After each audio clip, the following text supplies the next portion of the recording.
또 산에 오르사 자기가 원하는 자들을 부르시니 나아온지라. 이에 12를 세우셨으니 이는 자기와 함께 있게 하시고 또 보내사 전도도 하며 귀신을 내쫓는 권능도 가지게 하려 하심이로라.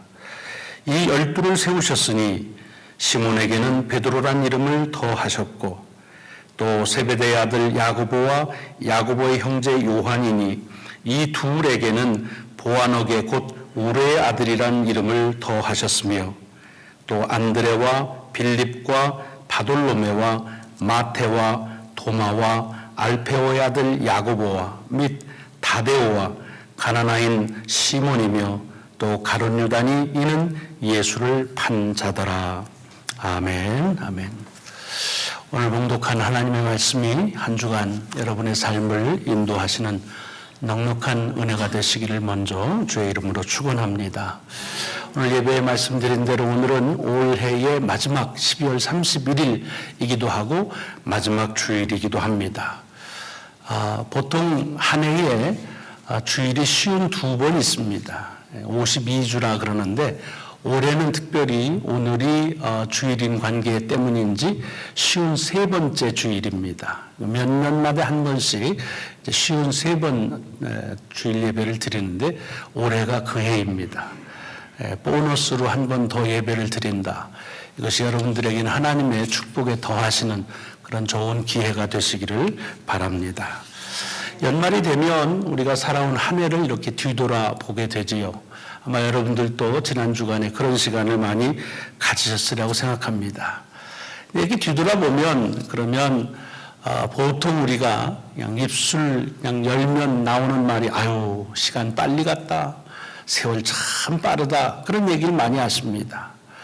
또 그런가 하면은 그것 때문에 아유 뭐 할 일을 잘 못했다느니 어떻게 지나갔는지도 모른다 이런 얘기를 하시는데 여러분 속지 마십시오. 시간은 절대로 정해진 질서에서 조금도 빨라지지 않고 조금도 늦어지지 않습니다. 시간이 빠르게 지나가고 늦게 지나가는 것은 우리 뇌의 착각이라는 얘기들을 많이 하지요. 그래서 그냥 일상적인 일들을 계속 반복하면 그 시간이 빨리 지나가는 것처럼 뇌가 생각을 하고 그러나 처음 것, 새로운 것들을 많이 경험하게 되면 같은 시간의 분량이라도 그것이 꽤 오래 간 것처럼 여겨진다고 합니다. 여행을 가면 여러분 1박 2일이라도 꽤 길게 일들을 하는데 그것은 전혀 일상에서 경험하지 못한 것들을 우리의 뇌가 인지하기 때문에 그래서 시간이 꽤 긴 것처럼 여기지만 그러나 시간은 절대로 조금도 빠르게도 또 조금도 늦게도 가지 않습니다. 하나님께 주신 생명의 질서와 더불어서 변함없는 그런 시간입니다. 오히려 우리가 이렇게 곰곰이 따져보면 365날 하루도 빠짐없이 24시간씩을 꼭꼭 채워주셨는데 이게 그렇게 작은 숫자의 시간이 아닙니다. 참 많은 시간이죠.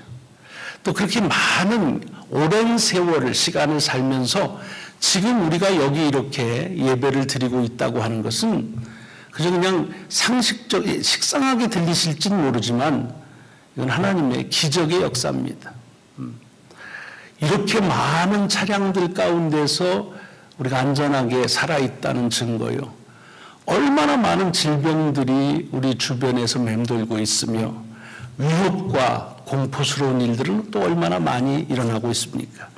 전혀 예기치 못한 일들이 언제 어디서 일어날지 모르는 그런 위험한 가운데 살고 있다는데 다 모두가 인정합니다.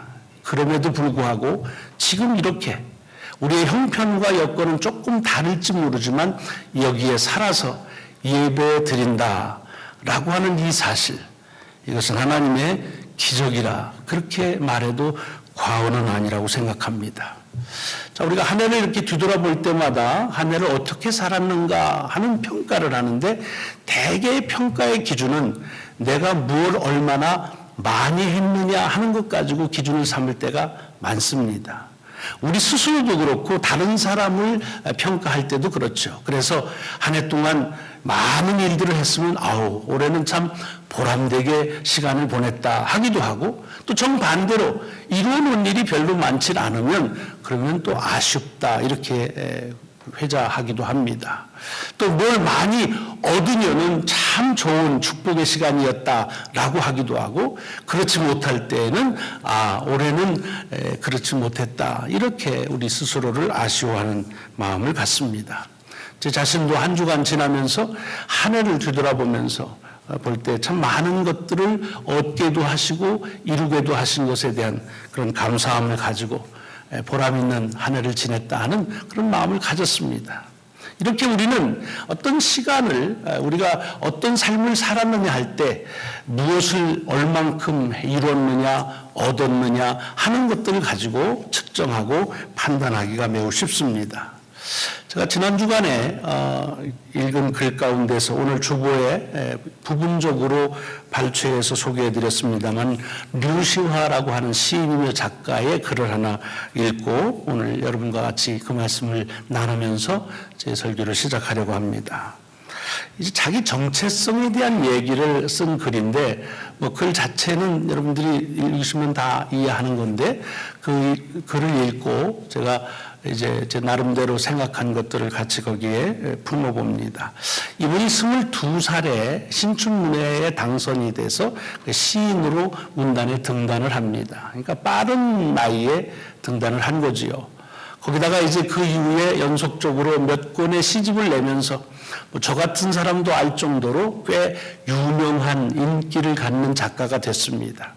요즘에는 시를 쓰는 것보다는 일상적인 삶에서 묻혀져 있는 많은 진리들을, 그것들을 글로 잘 이렇게 아주 맛깔스럽게 기록해내는 그런 좋은 작가로서 많은 사람들에게 사랑을 받기도 합니다.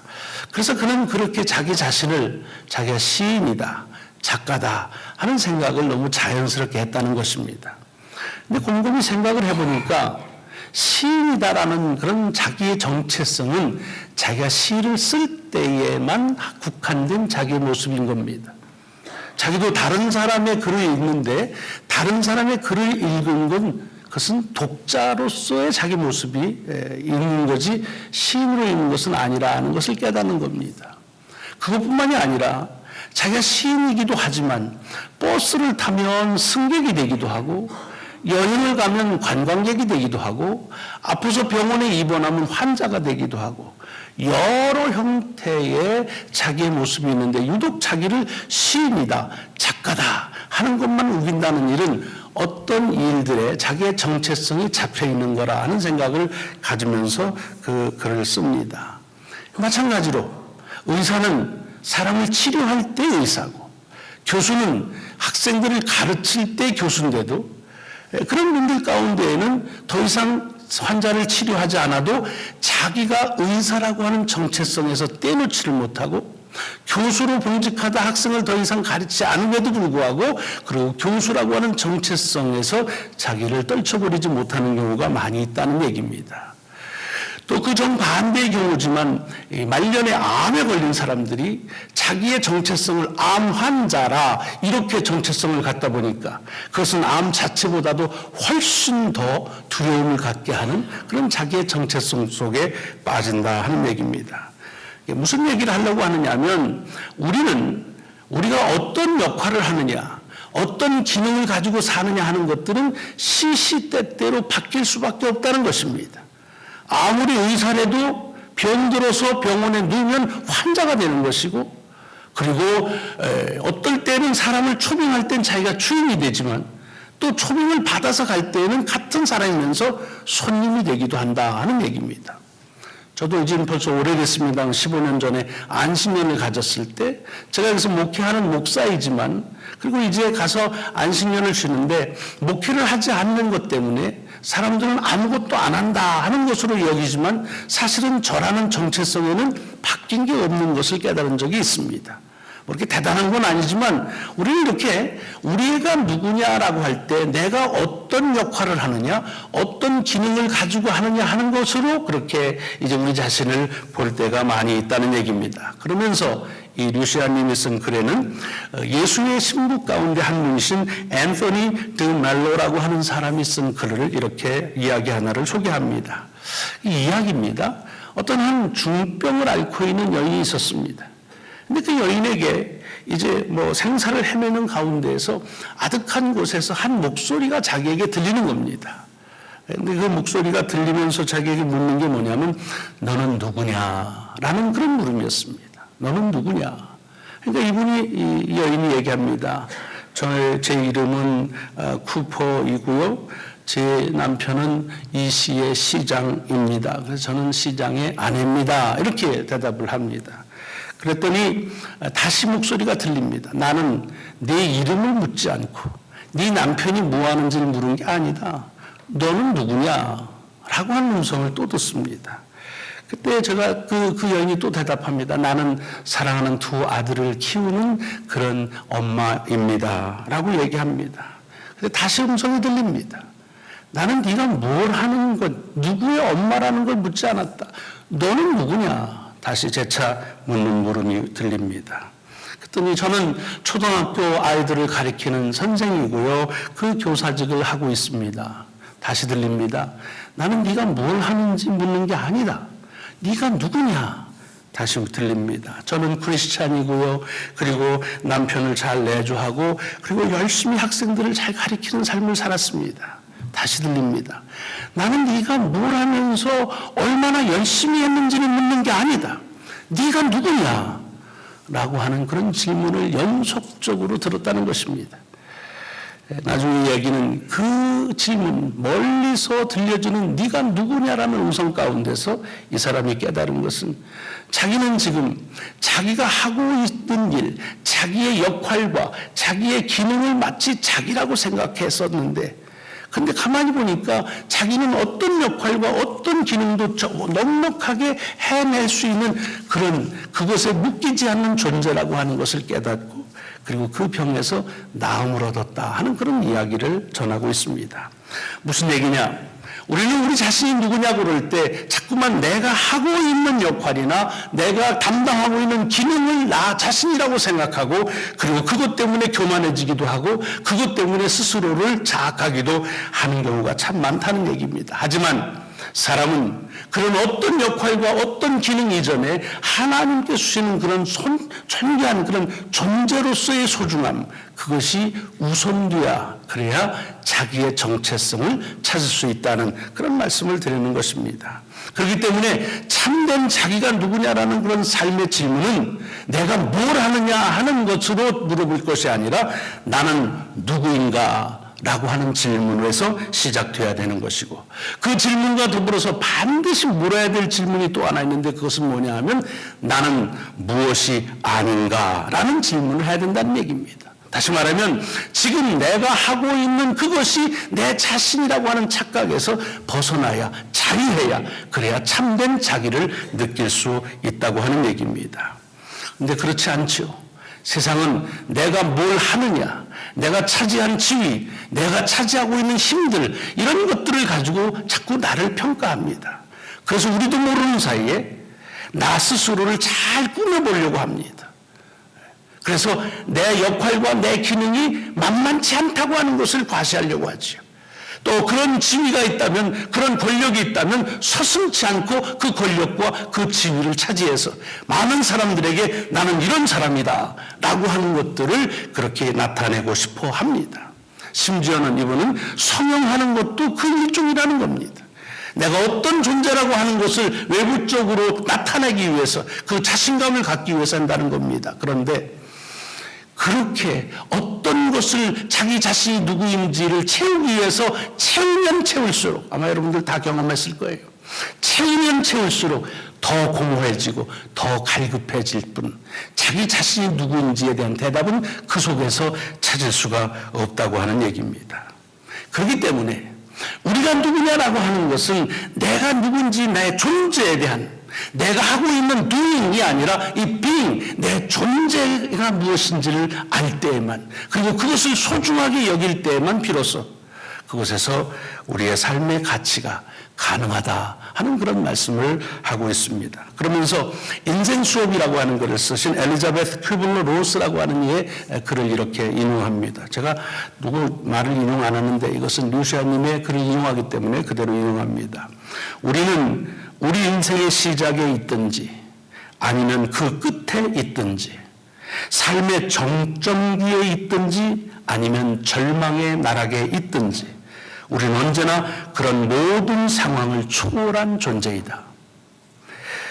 당신은 당신이 앓고 있는 병이 아니듯이 당신이 하고 있는 직업이 당신이 아니다. 당신은 당신 자신이다. 삶이란 무엇을 하며 사는가 하는 역할의 문제가 아니라 내가 누구인지를 아는 존재에 관한 문제다 하는 겁니다. 그렇습니다. 우리가 병을 할 때에 그 병을 가지고 내가 그 병 자신이다, 그 병이 나다 이렇게 말하지 않습니다. 아까도 얘기했지만 암 환자들에게 가장 두려운 것은 암이라는 질병을 앓고 있는 것이 아니라 암 환자라고 하는 자기 정체성으로 삶을 마치는 것이 가장 삶을 두렵게 한다는 것입니다. 내가 앓고 있는 병이 내 자신이 아닌 것이라고 한다면 내가 자랑스럽게 여기는 직업 또한 내가 아닐 수 있다는, 그래서 모든 나의 역할과 나의 기능에서 자유로울 때에 그때 비로소 참된 나 자신을 깨달을 수 있고 그런 존재로서의 소중함을 여길 수 있다 하는 것입니다. 세상은 그렇게 안 보잖아요. 내가 뭘 하느냐 가지고 자꾸 판단해요. 그래서 뭘 자꾸 많이 높이 크게 해보려고 하는 그런 욕망에서 벗어나기가 매우 힘든 이런 자기 정체성의 딜레마를 겪고 있는 이들에게 주는 그런 좋은 글이 있어서 소개해드렸습니다. 오늘 이 아침에 우리에게 주는 본문의 말씀은 예수님께서 12명의 제자를 부르셔서 저를 사도로 택하시는 그런 말씀입니다. 이 말씀이 우리가 살아가는 우리의 삶의 정체성과 어떤 연관이 있는가 싶은 그런 질문 속에서 말씀을 보기 시작하는데 또 이 말씀 가운데 담겨져 있는 귀한 뜻을 같이 나누길 원합니다. 여러분, 이 12명의 제자를 주께서 부르실 때에는 반드시 우리가 물어야 될 질문이 왜 그들을 부르셨는가 하는 겁니다. 또 그런 질문에 많은 대답과 또 대답과 같은 해석들이 여럿이 있습니다. 그 중에 하나는 아마 여러분들도 보시거나 들으셨겠지만 그것은 예수님 혼자서 사역하시는 것보다는 12명과 더불어 사역을 하면 그 사역의 영역도 넓어지고 그 규모도 커지기 때문에 12명을 부르셨다라고 그렇게 보는 입장도 없지 않아 있습니다. 물론 그것은 부분적으로 맞는 말입니다. 왜냐하면 혼자 하는 것과 12명이 같이 해서 13명이 하는 일은 그 규모가 다를 수밖에 없습니다. 집안 청소를 해도 혼자 하는 것과 온 가족이 같이 하는 것은 달라집니다. 그렇기 때문에 이 한 명과 13명이 같이 하는 것은 분명히 다른 사역의 결과를 낳을 수가 있습니다. 그러나 만약 주께서 보다 많은 사역을 하기 위해서 제자들을 부르셨다면 굳이 12명으로 한계시킬 필요는 없겠죠. 물론 12이라는 숫자가 숫자상에 완전의 개념이 있고 12지파의 의미가 있어서 온 민족을 상징하는 숫자이긴 합니다만 그만큼 상징일 뿐이고 실제적으로는 120명 부르면 왜 나쁩니까? 1200명은 어떻습니까? 12,000명은 못 부르셔서 겨우 12명으로 자신의 한계를 거기에 두기 때문에 부르셨겠습니까? 아닐 것입니다. 그것이 아니라고는 분명히 주님께서 제자들을 부르신 이유는 그것은 사역을 많이 하기 위해서 부르신 것은 아니라고 하는 것입니다. 또 어떤 사람은 주님이 이 세상에 오셔서 이 사역을 하고 많은 영향력을 끼치기 위해서다 하는 건데 사실은 영향력을 끼치기 위해서라면 지역 선정부터 잘못하신 겁니다. 갈릴리가 그 대상이 되면 안 되죠. 굳이 팔레스타인에서 지역을 정한다고 한다면 예루살렘을 정했어야죠. 그러나 세계적으로 본다고 한다면 그 당시에 지중해를 중심으로 하는 그 요즘 말하는 우리가 서구권을 세계의 어떤 조망으로 본다고 한다면 그 가운데서 팔레스타인은 존재감이 없습니다. 로마를 가든지 아테네를 가든지 하다못해 알렉산드리아든지 이런 큰 도시 속에서 시작을 했어야 더 많은 영향력을 주었던 것은 뻔한 일입니다. 그런데 갈릴리에서 이 사람들을 택했다는 이유는 무엇입니까? 그러니까 그런 영향력 때문이 아니라고 하는 것입니다.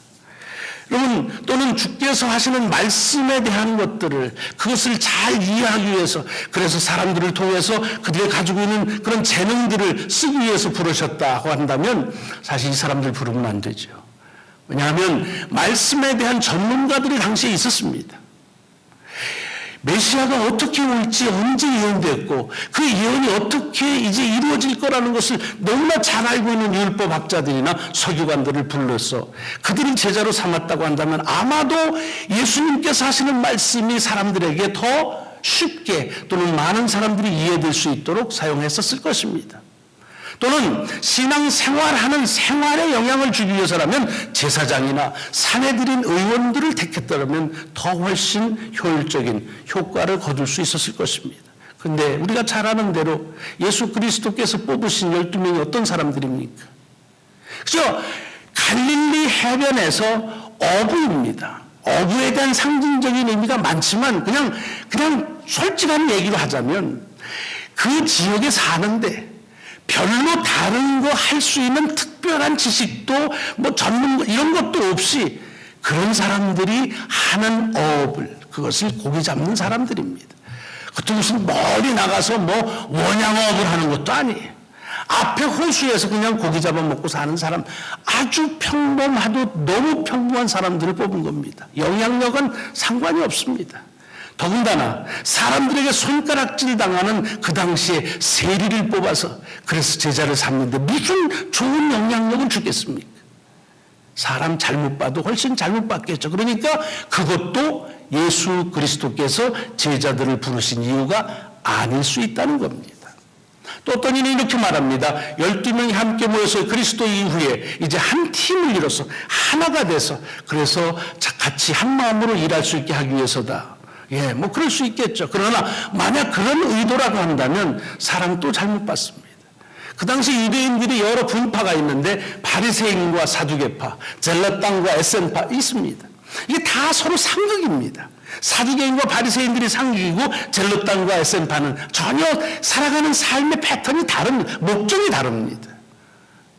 그러니까 한 팀을 이룬다면 같은 목적을 가지고 동료의식을 같이 가질 수 있는 사람들을 모았어야 되는데 아시는 대로 제자들 가운데에는 젤럿 땅 출신의 가룟 유다도 있고 독립운동하겠다는 그런 거 하면은 로마 정부 앞에서 세무 공무원질서 했던 그런 마태도 있습니다. 서로 창충되는데 무슨 한 팀을 그 속에서 구할 수 있겠느냐 하는 겁니다. 뭔 얘기입니까? 그것도 아니라는 얘기입니다. 그렇다면 왜 주님은 제자들을 부르셨는가? 오늘 본문에서 주님은 이렇게 아주 간단하지만 명료하게 말씀하십니다. 이는 자기와 함께 있게 하시기 위하여 라는 말입니다. 함께 하기 위해서. 여러분 이거를 역할이나 기능으로 보면 참 훌륭한 얘기입니다. 같이 함께 있기만 하면 뭘 하냐라고 할 수 있지만 예수님께서는 그것을 가장 우선적으로 제자를 삼으신 그 이유로 드는 겁니다. 제자를 부르신 이유는 당신의 사역의 그 폭과 규모를 넓히기 위한 것도 아니고 그 사역에 필요한 재능들, 인재들을 등용해서 그들을 사용하려는 의도도 아니고 그리고 한 팀을 이루어가지고 연합하는 그런 아름다운 모습을 보여주시기 위해서가 아니라 다시 말하면 어떠한 역할이나 기능을 더 효율적으로 감당하기 위해서 부르신 것이 아니라 하나가 돼서 함께 살기 위해서 그래서 부르셨다는 얘기입니다. 굳이 영어로 말하면 doing을 위해서 부르신 것이 아니라 being을 위해서 부르셨다 하는 말씀이 오늘 본문 속에 있고 이 말씀은 요시아님이 썼던 내가 누구냐라는 정체성과 같은 맥락에서 이미 주께서 하신 말씀이라는 깨달음을 얻게 됩니다. 여러분 제자들을 부르신 것만 그렇지 않죠. 우리를 왜 부르셔서 그리스도인이 되게 하셨습니까? 우리를 통해서 보다 사역의 폭을 넓게 하기 위해서요? 그렇지 않습니다. 우리를 통해서 우리의 재능을 써가지고서 보다 효율적인 사역을 감당하기 위해서 그럴 수도 있겠지만 그게 궁극적인 목적이라고 말할 수 없습니다. 그렇다고 한다면 사실은 더 전문가, 더 그런 지식인들을 그래서 했어야죠. 그러나 교회 역사의 2000년 동안 그런 전문가가 지식인들을 통해서 하나님이 그렇게 올곧게 쓰셨다는 그런 기사는 없습니다. 우리가 하나의 마음이 되게 하기 위해서 천만만만의 말씀이죠. 그럼 우리는 벌써 끝났습니다. 지금도 하나가 되고 한 마음이 되지 않는데 어떻게 그것을 주께서 모르셨겠습니까? 그것 때문에 실망하시겠습니까? 그렇지 않습니다. 우리를 부르신 이유도 제자들을 부르신 이유와 다르지 않다는 것입니다. 우리와 함께 하시기 위해서. 여러분, 이것은 예수께서 이 땅에 오실 때 이미 그가 무엇 때문에 오시는지를 단 한 단어로 이미 말씀하셨습니다. 임마누엘, 우리와 함께 하신다. 우리를 통해서 어떤 역할을 하시고 어떤 기능을 하신다는 것이 아니라 우리와 함께 하시기 위해서 오셨다는 것입니다. 사실은 우리를 위해서 어떤 일을 베푸신다면 하늘에서 그 권세를 가지고 하시는 것이 더 효율적일 것입니다. 그분은 우리와 함께 하시기 위해서 임마누엘로 우리와 똑같은 그런 사람의 모습으로 우리에게 오셨다고 하는 얘기입니다. 여러분, 이것은 복음서의 시작만 그렇게 되는 게 아니죠. 창세기 시작이 그렇습니다. 하나님께서 인간을 지으신 다음에 좋으셨다, 온전하다. 그것은 그 지은 사람들이 어디 가서 어떤 역할을 하고 어떤 기능을 했기 때문에 그 결과가 좋아서 칭찬하신 말이 아니라는 말씀 여러 차례 드렸습니다. 그저 그가 지으신 모습 자체, 그 존재가 귀해서 그래서 좋다고 온전하다고 말씀하신 겁니다. 여러분, 사람이 혼자 있는 것이 좋지 못해서 돕는 배필했다. 이게 돕는 배필이라는 말 속에 자꾸 역할과 기능을 얘기합니다. 그냥 남자가 못한다니까 도와주기 위해서라는가, 아니면은 남자가 하는 일을 그저 그냥 돕기만 하기 위한 이런 역할이나 기능으로 보면 그 말씀을 이해할 수가 없습니다. 주님이 이 한 사람을 또 한 사람을 만나게 하신 그 이유는 이게 성경적인 인간관계의 그런 기준입니다. 그것은 한 사람이 하는 일보다 둘이 하면 더 낫고, 그저 혼자 버는 것보다 맞벌이 하면 더 낫고, 일하는 것도 같이 하면 더 낫기 때문에 역할과 기능의 효율성 때문이 아니라, 오늘 그 성경에 보면 창세기 2장 18절에 사람이 혼자 사는 것이 좋지 아니하니, 더불어 함께 살기 위해서 그래서 우리를 지으셨다는 얘기입니다. 여러분, 이것이 꼭 사람을 지은 이유만이 아닙니다. 가정은 어떻습니까? 여러분, 우리의 가정을 왜 우리로 하여금 하나의 가정을 이루게 하셨습니까? 혼자 버는 것이 해서 같이 벌면 혼자 그렇지 않습니다. 하나 돼서 함께 살게 하시기 위해서 우리의 가정을 이루셨습니다. 그런데 어떻게 하다 보니까 이 가정에서 갖추어야 될 다른 것들 때문에 역할과 기능을 가지고서 갈등이 일어나고, 그 역할과 기능을 확증하는 것 가지고서 교회 가정들이 오히려 참된 의미가 파괴되는 경우를 얼마나 많이 봅니까? 교회도 마찬가지죠. 교회를 왜 세우시고 우리를 부르셔서 교회를 되게 하셨는가? 이것은 우리 교회를 통해서 그리스도의 복음의 사역을 확증하려는 뜻이 전혀 없는 것은 아니지만 그것이 원래의 목적은 아니라는 것입니다. 우리로 하나 되게 하신 것입니다. 여러분, 예배를 왜 드립니까? 내가 무엇을 은혜를 얻기 위해서가 아니라 예배는 하나님과 하나 되는 시간입니다. 그러므로 우리가 사역을 하는 일들은 하나님과 하나 되는 일의 통로이지, 그것은 우리가 어떤 사역을 통해서 우리가 하지 아니하면 그 일들을 이룰 수 없기 때문에 우리를 택하신 것이 아닙니다. 사도행전에 보면 주님이 승천하신 다음에 이제 제자들이 모여서 그래서 가룟 유다 대신에 한 사람의 사도를 다시 뽑습니다. 근데 그때 그 사도를 뽑는 그 기준이 뭐냐 하면, 그것은 얼마나 그 사람이 주님과 함께 있을 때 역량을 발휘했느냐, 그리고 우리 교회에 어떤 그런 역할을 하느냐, 이런 것을 묻는 것이 아닙니다. 사도행전 1장 22절에 보면 한 가지만 따집니다. 주 예수께서 우리 가운데 출입하실 때에 항상 우리와 함께 다니던 사람 중에 하나를 뽑는다고 되어 있습니다. 스펙을 따지는 것이 아니었습니다. 역량과 능력을 따지는 것이 아니었습니다. 하나 되는 사람, 주님과 함께 있었던 사람이라는 그런 의미입니다.